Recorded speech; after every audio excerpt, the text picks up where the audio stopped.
तो पिछली वीडियो में हमने बात करी थी कि वेक्टर्स को 2D में कैसे रिजॉल्व करते हैं।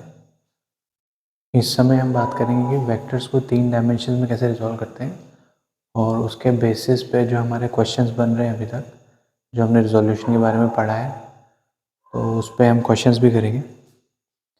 नाउ पहले 3D में रिजॉल्व करने के लिए इसका एक डायग्राम अच्छा सा बनाना है, जो कि बनेगा इससे। ये काम आएगी ये चीज़, डायग्राम बनाना सीख लोगे तो अच्छा रहेगा। हमें क्या करना है, पहले क्यूबॉइड बना लेना है, ठीक है। ऐसा ऐसा ऐसा, ठीक है।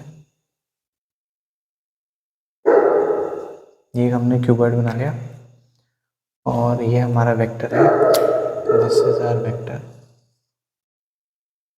This is our vector. ये हमारा ओरिजिन है 0,0,0। दिस इज आवर वेक्टर, ठीक है। नाउ मैं इसकी थोड़ी आप लोगों को फील देना चाहता हूँ। कैसे, ध्यान से देखना। ये अपना x है, ये अपना y है, ठीक है। ये x एक्सिस है, ये y एक्सिस है। तो मेरा जो z है वो ये है। ध्यान से देखना, समझना। मेरा जो z है वो ये होगा। तो ये जो आपका वेक्टर है ना, ये जो आ रहा है वो पता कैसे आ रहा है, वो ऐसे आ रहा है।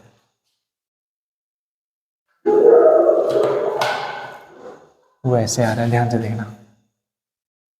ये है x y और z। तो मेरा जो वेक्टर आ रहा है वो ऐसे आ रहा है, ध्यान से देखो। ये दिख रहा है? I try it better. मेरा वेक्टर ऐसे आ रहा है, ये मेरा वेक्टर कैसे आ रहा है, ऐसे आ रहा है। ध्यान से देखो, ना ये इधर है, ठीक है, ना ये इधर है। ये कहाँ है, ऐसे। ये देखो ध्यान से मेरा हाथ, ठीक है। तो मेरा वेक्टर एक्चुअली में ये आ रहा है। ये जो वेक्टर है ये एक एंगल बना रहा है अल्फा, ठीक है।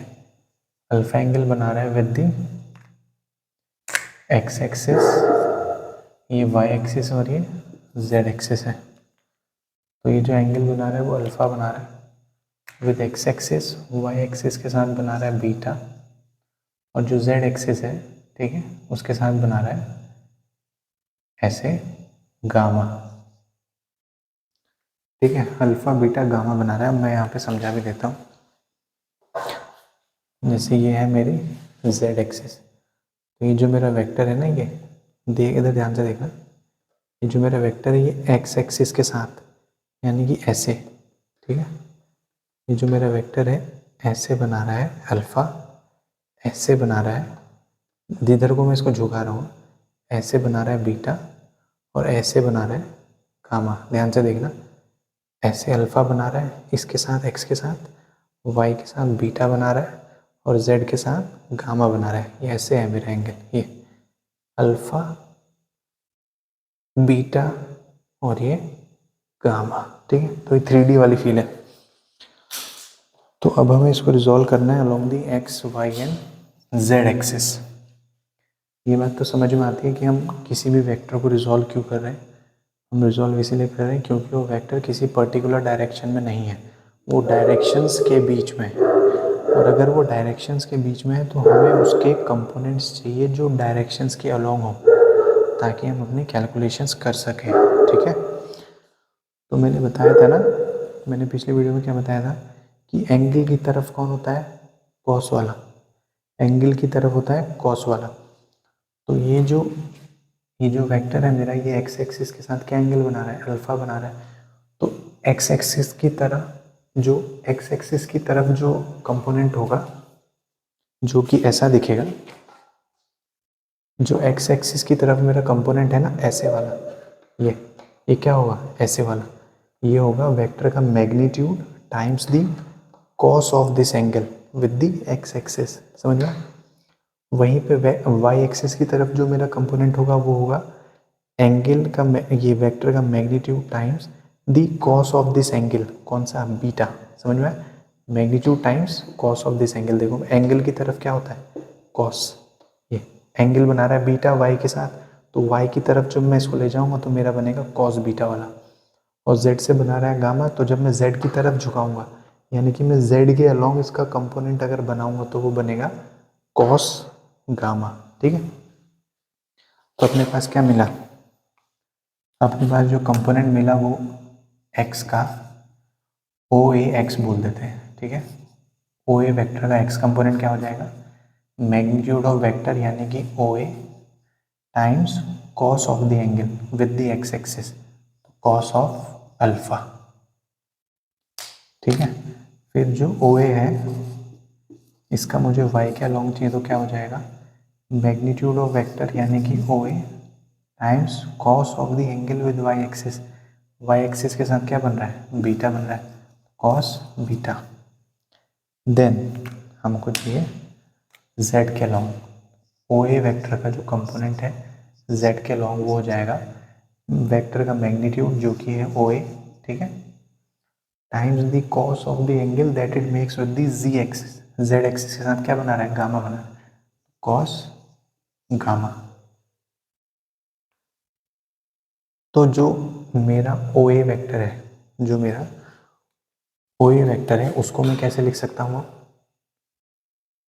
O A vector equals to X component, X component कौन है, ये है, इसको लिखूंगा O A cos alpha direction vector use करके, तो एक्स के अलोंग डायरेक्शन वेक्टर कौन है, आई कैप, प्लस अब वाई कंपोनेंट कौन है, ओ ए कॉस बीटा, तो इसको लिखेंगे O A cos beta direction vector J cap plus O A cos gamma direction vector K cap. तो ये जो हमारा वेक्टर है 3D में वो कंपोनेंट्स के फॉर्म में ऐसा लिख दिया गया है। समझ में आई बात, अभी दिमाग में आ रहा होगा कि वहाँ पे तो साइन वाला भी आ रहा था, 2D में जब हम कर रहे थे तो साइन वाला कंपोनेंट भी आ रहा था, लेकिन यहाँ सिर्फ कॉस कंपोनेंट ही आ रहा है। सोचो इस बारे में, वहाँ दो एक्सेस थी और एक एंगल था, वहाँ पे दो एक्सेस थी और सिर्फ एक एंगल था, उसी एंगल को यूज़ करके हमने अलोंग एक्स कंपोनेंट निकालना था, अलोंग वाई कंपोनेंट निकालना था। यहाँ ऐसा नहीं है, यहाँ दो एक्सेस नहीं है, यहाँ तीन एक्सेस है, तो यहाँ पे चीज़ें बदल जाएंगी। कंपोनेंट का मतलब क्या होता है कि किसी भी एक पर्टिकुलर एक्सिस के अलोंग आपका वेक्टर का क्या कंपोनेंट है, किसी भी एक एक्सिस के अलोंग आपका वेक्टर कितना है उसको कंपोनेंट निकालना बोलते हैं। तो वहाँ पे एक्स और वाई एक्सिस में एक थीटा एंगल था, तो एक्स के अलोंग कॉस थीटा वाला हो जाता था और वाई के अलोंग साइन थीटा वाला। बट यहाँ पे तीनों एक्सिस के साथ अलग अलग एंगल बन रहे हैं, तो तीनों एक्सिस के साथ जब आप उसका उस डायरेक्शन के अलोंग उस वेक्टर को लोगे तो कॉस वाला छपेगा सीधे, कॉस कॉस कॉस करके। ठीक है, ध्यान रखना। तो ये मेरा वेक्टर आ गया 3D में कंपोनेंट्स के फॉर्म में। ठीक है, ये मुझे वेक्टर दिया था, इसके एंगल्स दिए गए थे एक्स वाई जेड एक्सिस के साथ, मैंने समझा दिया है आपको कि क्यों कॉस आ रहा है। तो अब मैं इसका अगर मैग्नीट्यूड लिखना चाहूँ तो मैग्नीट्यूड कैसे लिखूंगा, mod of O A vector क्या हो जाएगा, मैग्नीट्यूड निकालना सीखा था ना हमने, square root of x component का स्क्वायर यानी कि ओ ए कॉस अल्फा का square plus square y component का स्क्वायर यानी कि ओ ए कॉस बीटा का square plus O A cos gamma का whole square, square root closed. ये अपना क्या हो जाएगा, उसका मैग्नीट्यूड हो जाएगा अगर वो मैंने ऐसे लिखा है।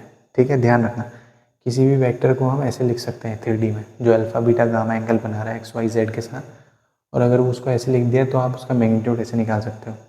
या कोई वेक्टर आपको लिख के दिया गया है आई जे के में, तो आप उसको यहाँ से कंपेयर भी कर सकते हो, ये ध्यान रखना। ठीक है, ओके, ये हो गई अपनी 3D की बात।